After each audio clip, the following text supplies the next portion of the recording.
what happens on an Embracing the Shadow retreat, I hear you cry? First off, it's not a lucid dreaming retreat, and it does not require any lucid dream experience. In fact, in many ways, shadow work should be done before lucid dream work, because shadow work helps reintegrate energy into the psychophysical system.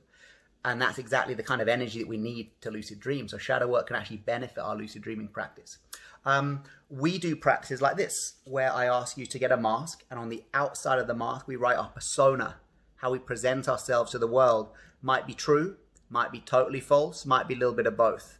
Then on the inside of the mask, we write our shadow, everything that we hide from others. And the process of doing this in and of itself is quite cathartic.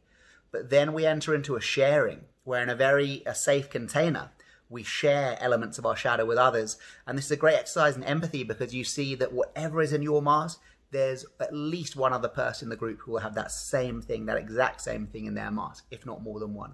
So we do that practice. We do a sexual shadow practice, which is a really good way of integrating shame that we might hold around our sexual story. And that's a shamanic practice from the Toltec Mexica tradition that asks you to stand in front of a mirror, blocking your face or wearing a mask, and downloading, by speaking out loud in the first person, your entire sexual history into a mirror. Takes between 9 days and 21 days, 36 minutes a day, speaking into the mirror to kind of clear the slate, to download the cookies of your sexual story. Very powerful way to integrate shame. We do an eye-gazing exercise called No Mud, No Lotus, when we see that the suffering in our life, the mud of our experience, can so often be the fertilizer that leads to the awakening, the blossoming of the lotus of psychological growth or spiritual insight, for example. So those are the kind of exercises we do. This is the first time I've ever done it online. Usually it's absolutely in-person, very practical retreat. But the lucid dream ones I've been running have been so successful on Zoom, and I think I've got a pretty good kind of setup now, working with Zoom and the breakout groups and kind of holding the space through that kind of strange medium of Zoom, that I feel confident enough now to move into offering the shadow work retreats online too. So it's the first time I've done it.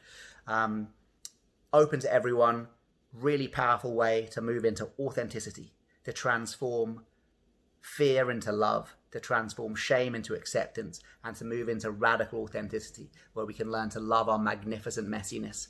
And it's not just dark shadow work. We also work with the golden shadow, which is our hidden talents, our hidden enthusiasmos, our spiritual side, which, just like our dark shadow, we might hide from others for fear of being rejected, for fear of being laughed at.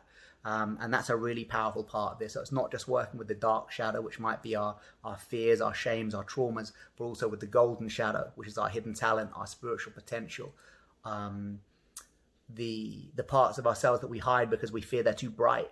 They might blind ourselves and others, so we hide